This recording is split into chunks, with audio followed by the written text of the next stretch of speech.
So yeah, again, yeah, this is a very good day, yeah, and very good morning. So today is the last day for our conference, and we would like to continue our sessions. But before the presentation section, we would like to inform again to all the participants that please all the attendee mics are mute by default when the presentation is occurring. And one more thing, if you have any questions, please kindly drop them in the chat box.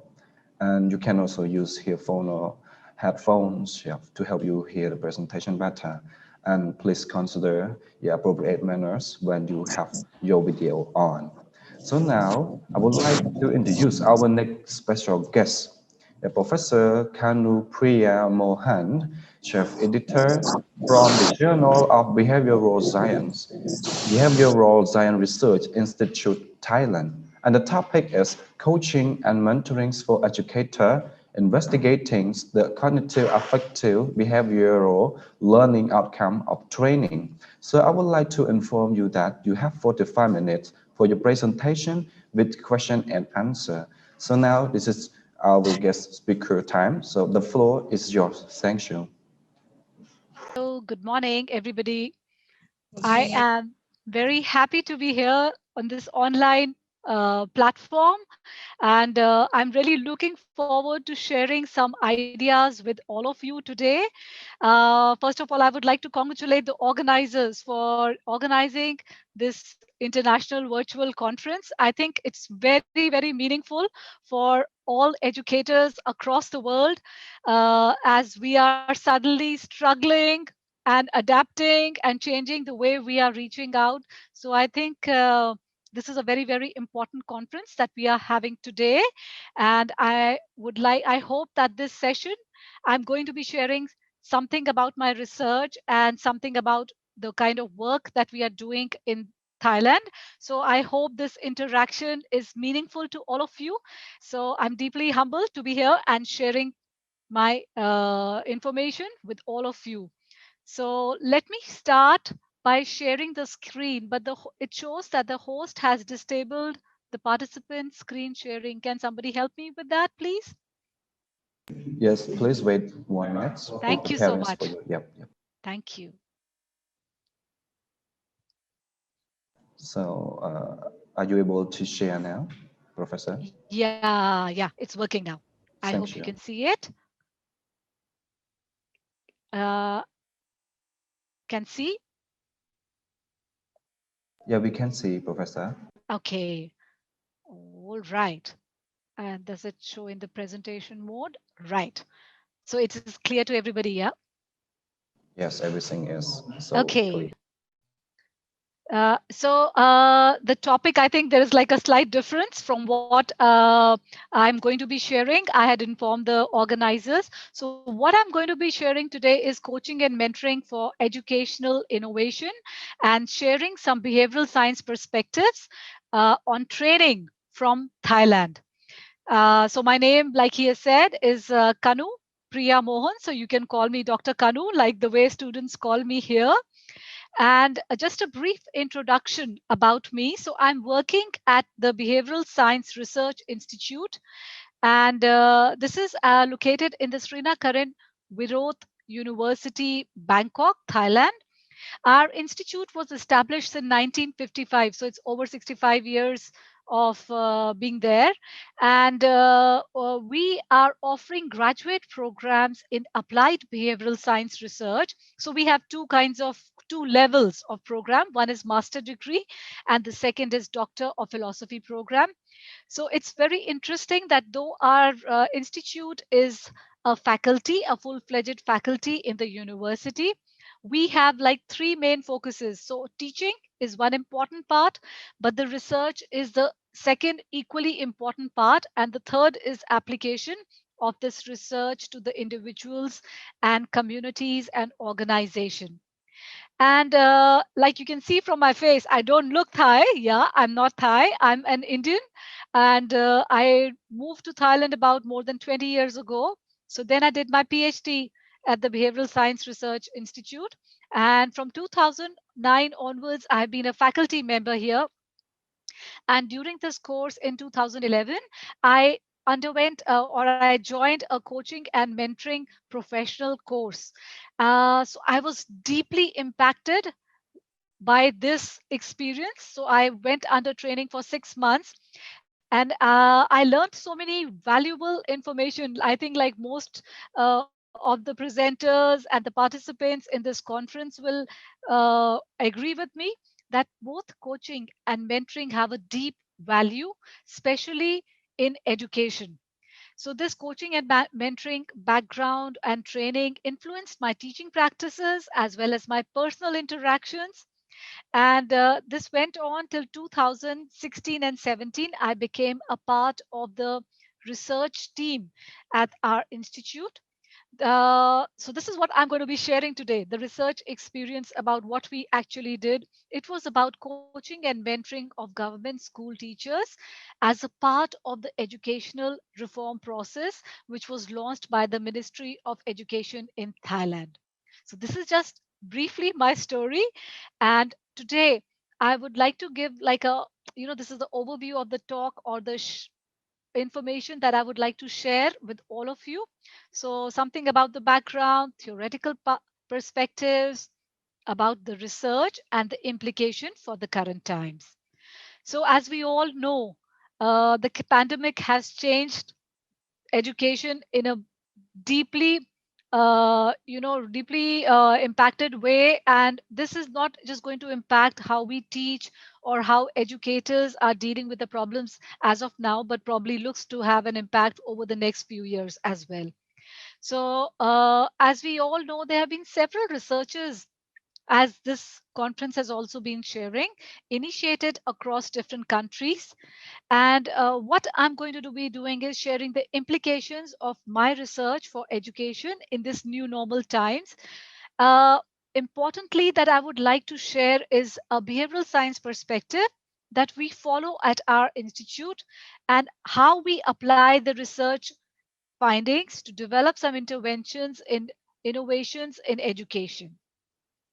So as we all know that, this the goal for education is a very important part of United Nations SDG, the Sustainable Development Goals. So we can't, it's the point is that education is really, really important. And I have taken this picture from the website of the United Nations SDG, and they have noted down that what a deep impact has been exacerbated by COVID 19, especially in the low income countries.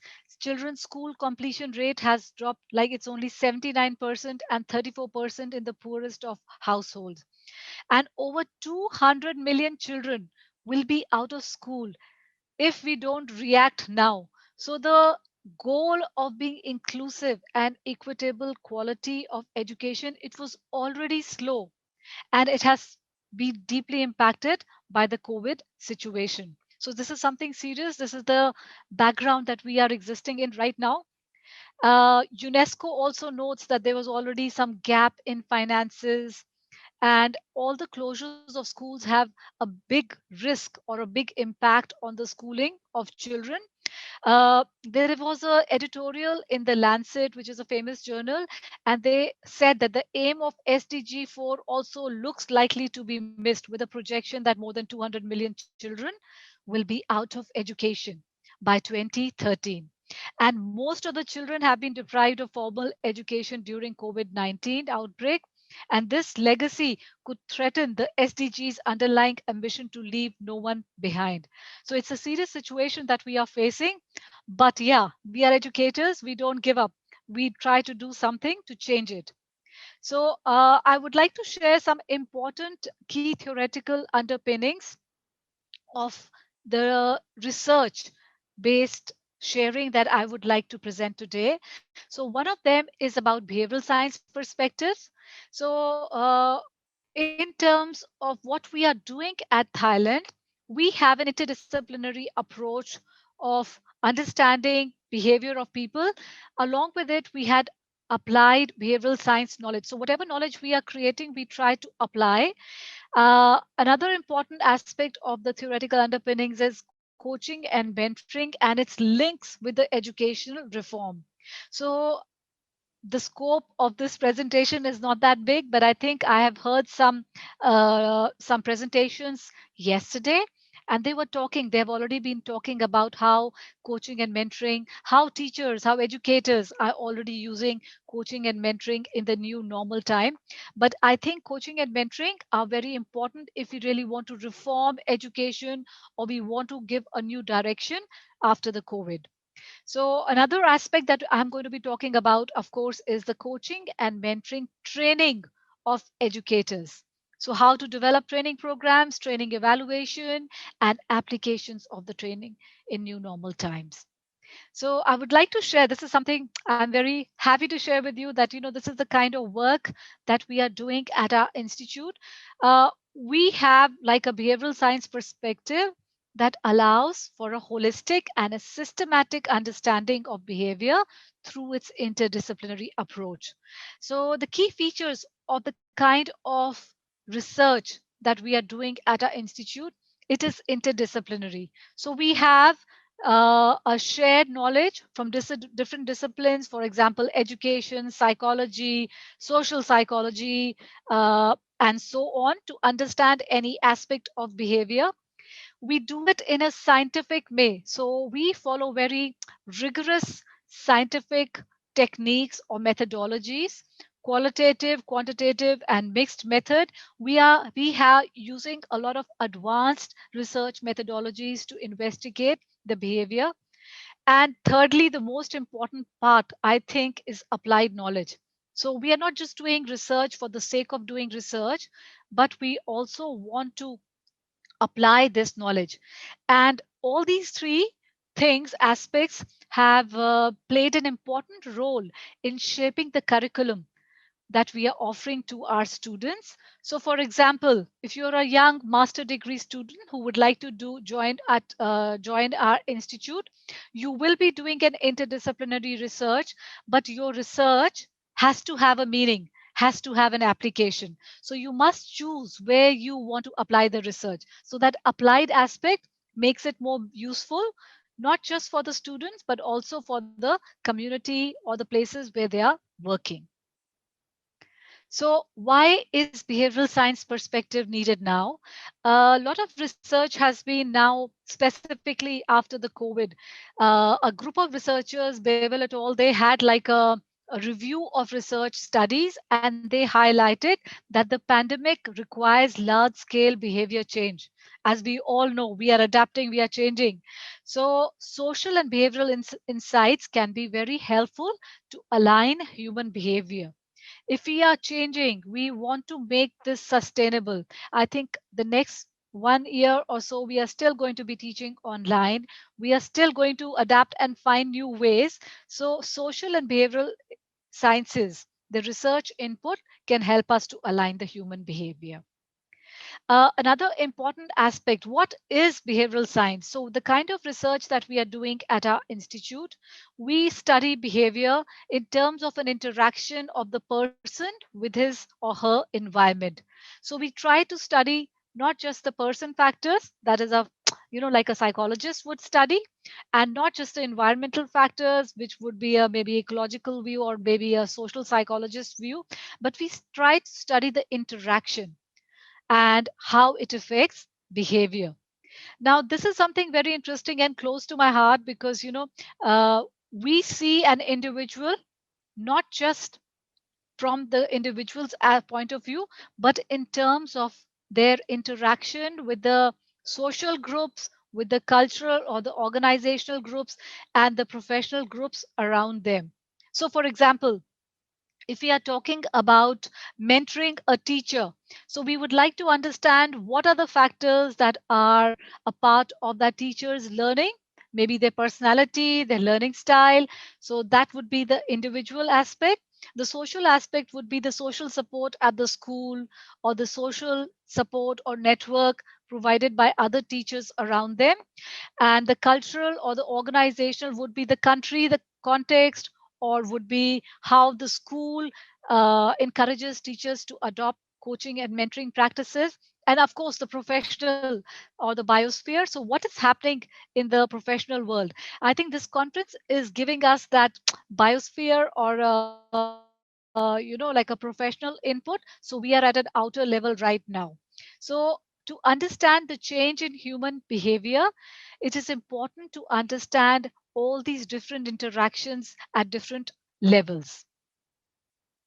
So, what about the educational reforms in Thailand? I would just like to share briefly about this, that in Thailand, the educational restructuring started in 1999 with the first National Education Act. Currently, Thailand launched the 4.0 program in 2016. This is complementing the 12th National Economic and Social Development Plan and the 20th National Strategy.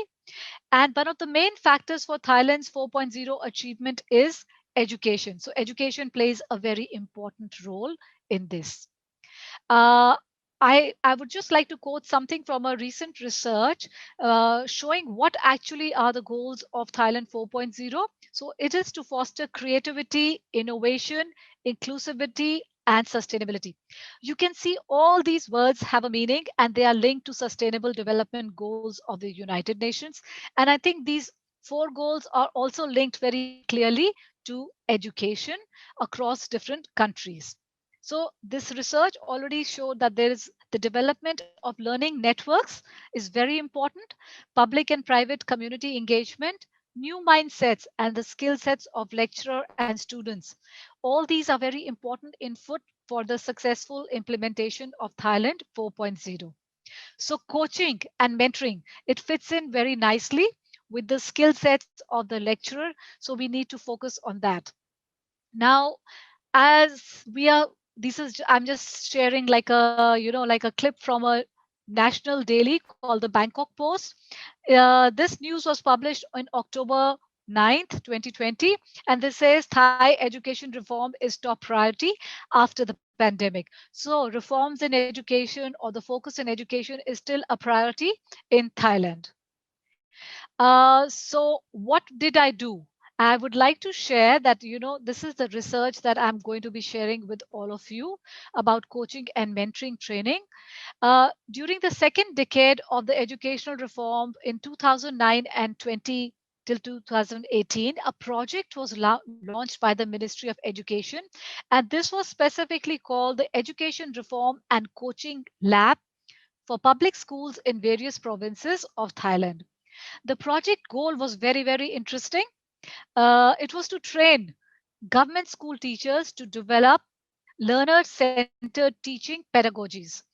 And the way they wanted them to do it was to develop the coaching and mentoring skills and apply them to the innovative learning techniques such as problem based learning, project based learning, and developing professional learning communities. So, this was like a very ambitious goal, but I think it was very meaningful, especially at the stage where Thailand was.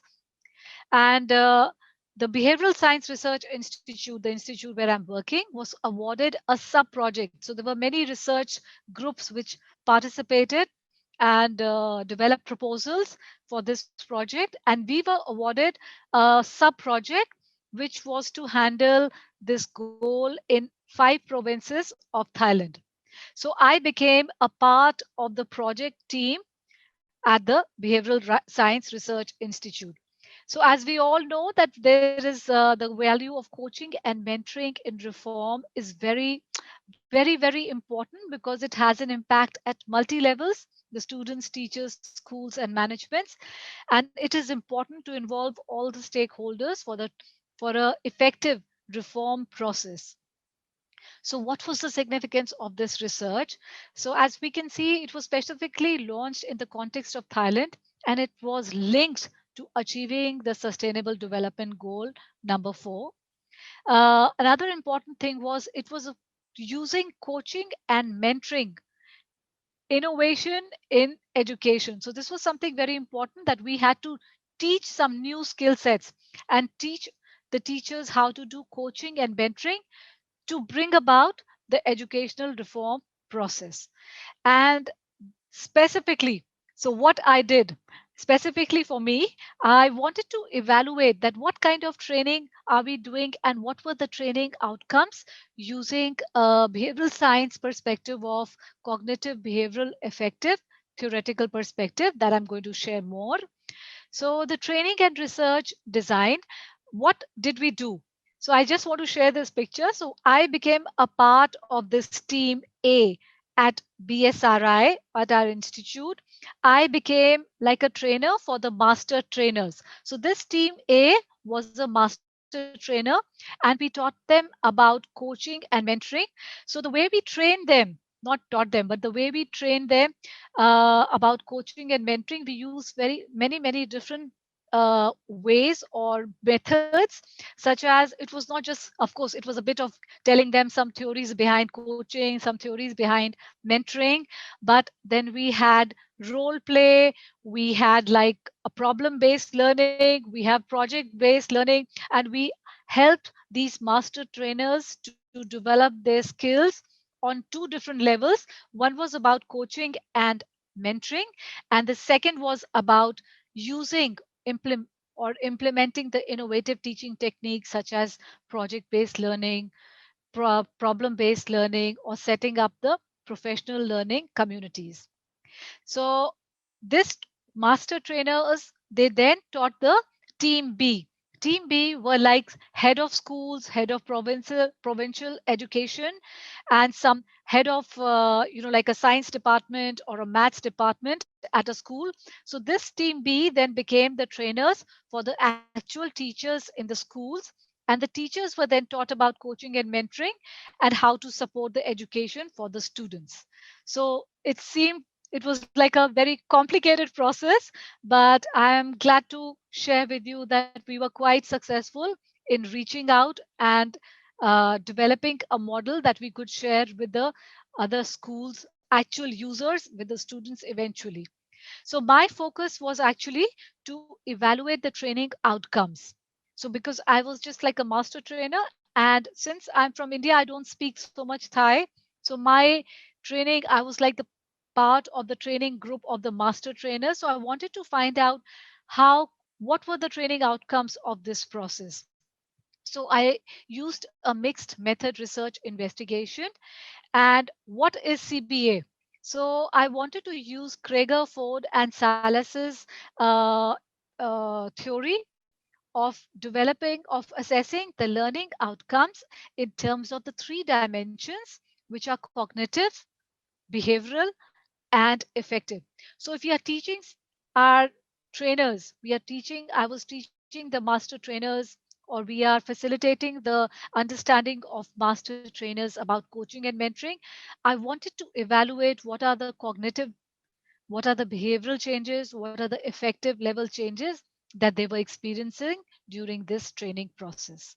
So I designed like a mixed method research. This was based on the sequential explanatory design by Creswell, and there were four research objectives that I designed at that time. In the phase one was quantitative, and I took a survey instrument to evaluate the relationship between variables. And the method was simple because the sample size was only 15. The sample size was only 15 because the master trainers were only 15. And in the second phase was a qualitative, in which took semi-structured in-depth interviews of the master trainers and did content analysis of these interviews. The participants were 11. So who were the master trainers? You would like to know? The master trainers were teachers, students, and educators from the Srinagar Viroth University and from our institute. So this was the quantitative framework that I wanted to evaluate. I wanted to see that do the learner characteristics and the instructional characteristics have an impact on the trainer's learning outcomes or not? And does the work task motivation play an important role in this? So while we are looking at this picture, I would like to tell you that, uh, as we can hypothesize, we can see that, of course, learning characteristics would have an impact on training outcomes. And and instructional characteristics as well. And I think motivation plays an important role in the whole process. So, what were the findings of this aspect? In the quantitative research, there were two statistically significant correlation results. So, one was that learning goal orientation and instructional clarity, they had strong correlation, and instructional clarity and learning outcome had strong correlation. However, there were no significant relationships of work task motivation.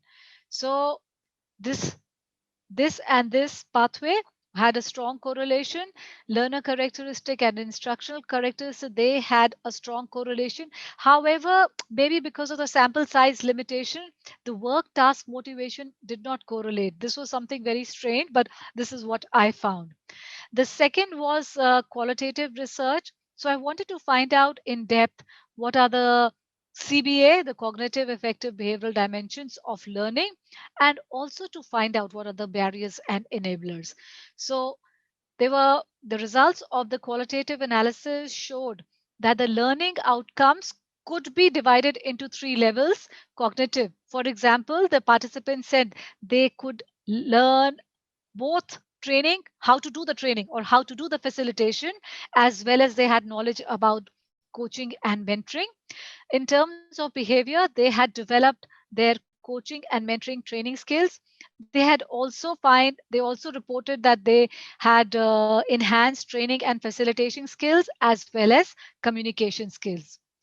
In terms of effective outcomes, they said they had now more self awareness, more self confidence, self efficacy, motivation, and they had a change in attitudes, especially about the use or the meaning of coaching and mentoring in education. Now, the perceived barriers or challenges in the training program, there were six themes that emerged. One was, of course, the difficulty and scope of learning content. As you could see, it was double layered. So we had to teach about coaching and mentoring, plus the innovative teaching technique, plus how to train other people. So the learning content was really very complicated. There was a bit of language barrier because I was training in English. There was a need for practicing the skills and applying the knowledge. So when they were practicing the skills and at the time of applying the knowledge, they found it difficult because things would change, the participants would change, and they had to be very flexible in adapting their training. There was a time constraint to do everything, prepare themselves, and of course, limited resources. In terms of perceived factors that enable the learning outcomes, uh, very important was the teamwork and the team spirit between these master trainers, the project leadership, and the management. An important part was planning for the training. And they mentioned that about their personal factors, their attitudes towards learning, attitudes towards participation, and spirituality. So this is something, spirituality is not religious space, but more of a purpose that they wanted to contribute to the education in Thailand.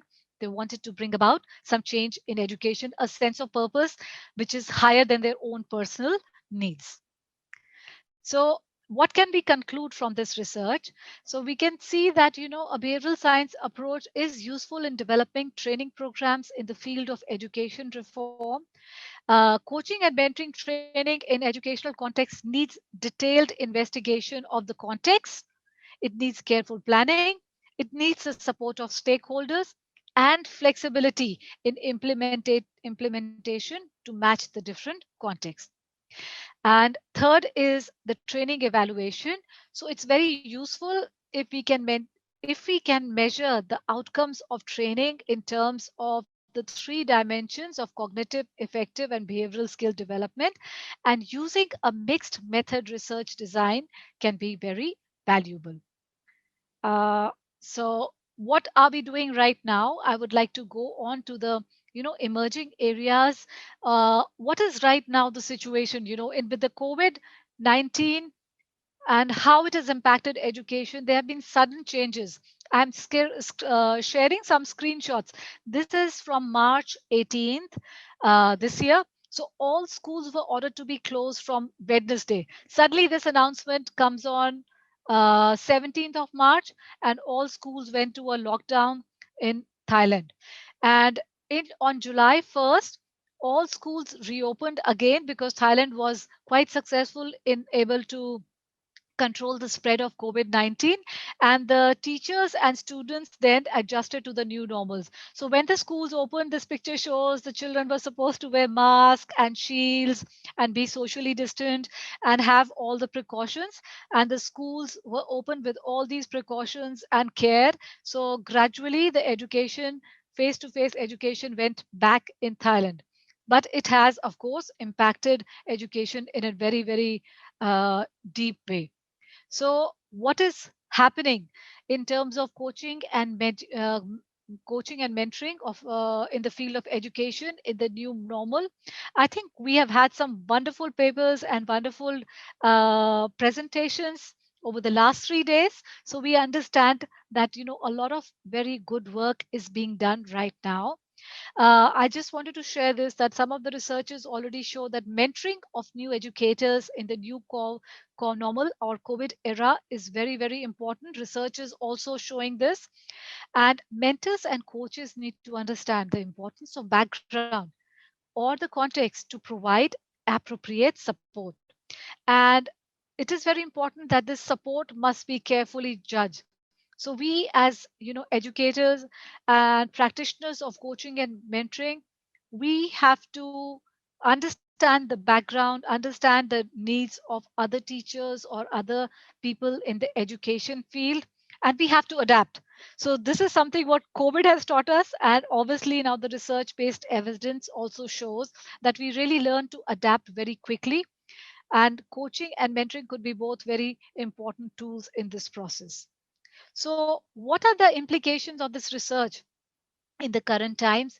I think this research is important in terms three different ways that I look at, and maybe there are many more. And what I like to summarize is that in terms of coaching and mentoring training development, on terms of professional level and national policy level. So I think behavioral science perspectives are very important, that we take into account the person environment interaction. We should involve stakeholders. We need flexible training needs assessment, and we need to evaluate the training outcomes of coaching and mentoring using the cognitive behavioral affective outcomes theoretical model. So, on the professional level, I think it's important, as we have shared, to build academic networks, to develop professional learning communities which can practice coaching and mentoring in education, have technological support to facilitate this coaching and mentoring online, and collect research based evidence. For me, as a researcher from the behavioral science research, I think this is something very important, that we collect this information and share it, which can be very useful to other people. So, at a national policy level, the policy guidelines for educational reforms during and post COVID should include coaching and mentoring. uh, it should be encouraging research and research teams and research collaborations across different countries. There should be enough support for educators and practitioners to connect and link and share. And very important, there should be some kind of like you have organized in Cambodia, there should be an awareness campaign to link the value of coaching and mentoring in education. So I would like to end by inviting your shared experiences. So what have your experiences of coaching and mentoring in education during COVID-19? And what can schools and universities and higher education organizations actually do? And what can we at individual level or educating level can do? Can we create some online PLC for developing training of coaching and mentoring in this region, or maybe get help from outside? And what are the changes in training, teacher training and support? And how can we provide online resources and explore technologies? So I would like some kind of sharing, or some kind of brainstorming after I stop my presentation. I think it's in time still. And these are some of the references. And I would like to say thank you. So this is Dhanyawad from India, Khapkun Kha from Thailand, and and Arkun from Cambodia. So I would like to thank you so much for patiently listening to me and allowing me to share my research-based information with all of you. Thank you so much. Thank you so much for your fantastic presentation. So it is time for question and answer. So we got so many questions now. So we got one question from Mr. Kim San. The question is, what are the steps of using CBA? What other steps? Yeah, what are the steps of using CBA? Okay, so actually, we don't use a step process, but it is like when we are trying to understand the learning outcomes, we should try to measure not just the cognitive, not just in terms of knowledge, but in terms of cognitive plus behavioral. So if we learn some knowledge, what is the kind of behavioral change or the intention to use that behavior? And effective, what do I feel when I learn something? So all these three dimensions have to be evaluated when we are trying to uh, evaluate the learning outcome. I hope I've answered the question. Yep, thank you so much for your wonderful answer. So another question we got from Mr. Guili. So what is the difference between mentor and coach, and what are they their role of helping mentee? Right. So I think coaching and mentoring, the the basic philosophy for coaching and mentoring is the same, that we would like to help another person to develop themselves. But however, the processes of doing the coaching and mentoring are very different. For being a coach, you help another person find their own answers or find the best way for themselves by encouraging and asking them some important questions. So coaching is about asking important questions and helping the person find their own answers to solve a problem. But mentoring is different. Mentoring is from somebody who is an expert in that area. For example, if I want to teach somebody psychology, and I would like to be a mentor for that person, so I should be an expert in the field of psychology. However, this is not important for a coach. But in education, as supposing if we are a teacher, I can be a mentor and a coach, and I can be a teacher as well. Sometimes we need to just teach or, you know, pass on some knowledge, for example, a theory or a research method. And at that time, teaching is important. However, if I want to encourage the person to develop personally, I can be a coach. I can inspire them or ask them meaningful questions to develop their research processes. And I can also use mentoring to support them in this journey. So I can have like a long term relationship. So the biggest difference in coaching and mentoring is also this, that a coach can be working with you for a short term, but a mentor can be a long term relationship. Thank you so much. So we got another question from Mr. Wirya. So the question is, which coaching and mentoring model do you use? And how could your coaching and mentoring complement each other? So this is the first question. And okay, he also has another question, Okay. but please answer this question first then. Okay.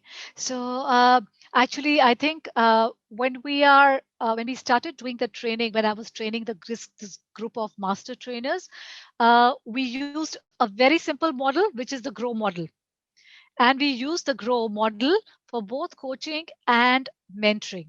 Now, we were very clear that when we were doing the training, we wanted to differentiate. So, coaching was separate and mentoring was separate.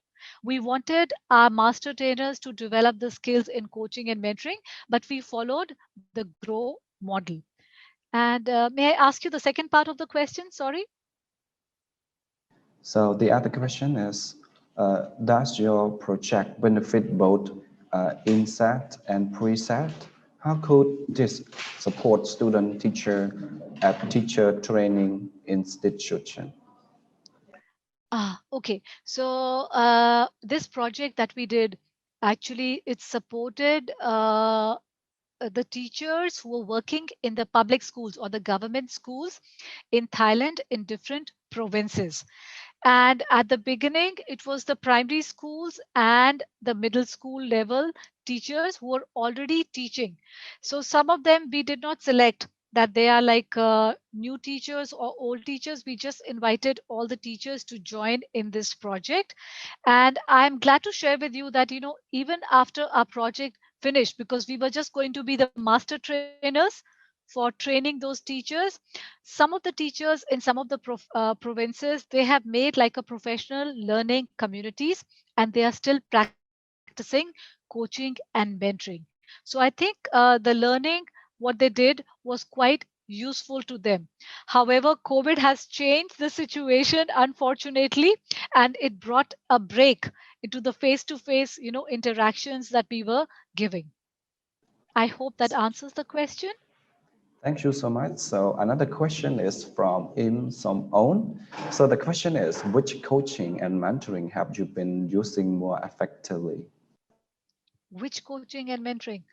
Uh, I think I have been using both since I'm also a teacher. So I have been using coaching as a part of my teaching inside the classrooms. And I have learned some very specific techniques.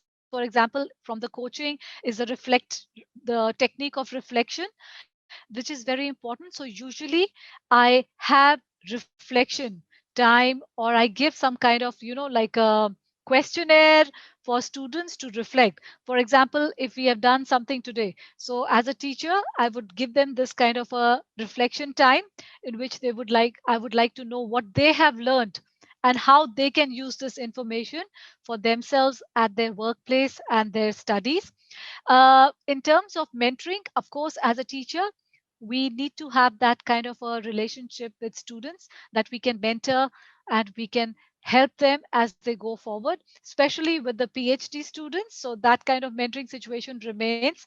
But there have also been like, you know, situations in which I'm teaching and then I have to switch to coaching or back to mentoring and then back to teaching.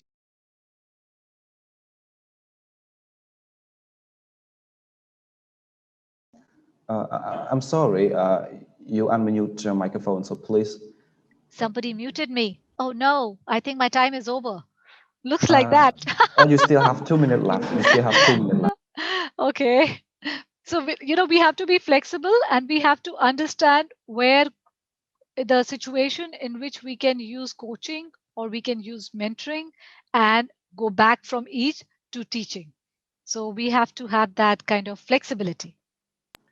Okay, so we still have questions. So from Saray Soundbund, when we have class observation, would you like to use mentoring or coaching, and which model that more effective?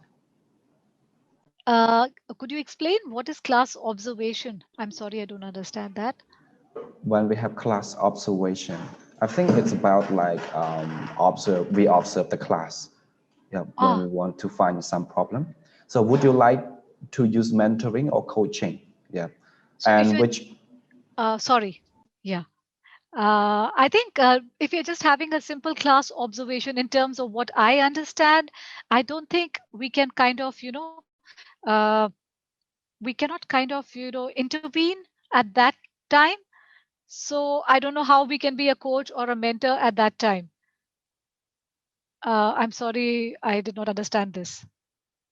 Uh, so I'm sorry because it is time. So the time Yeah, limitation, you don't have much times for that. So sure. would you mind to answer the remaining question later? Yeah, sure, sure. So we will drop the links from so that the participants will drop the question in the forums, and then Professor could answer your Sure. answer in that. I So would be very happy to answer the questions, definitely. So yeah. So thank you so much, Professor, for joining us today and sharing such a very good topics for all the participants. We really enjoy and appreciate you so much. So thank you so much. Thank you so Yeah, much. goodbye. Goodbye. Thank you. Thank you.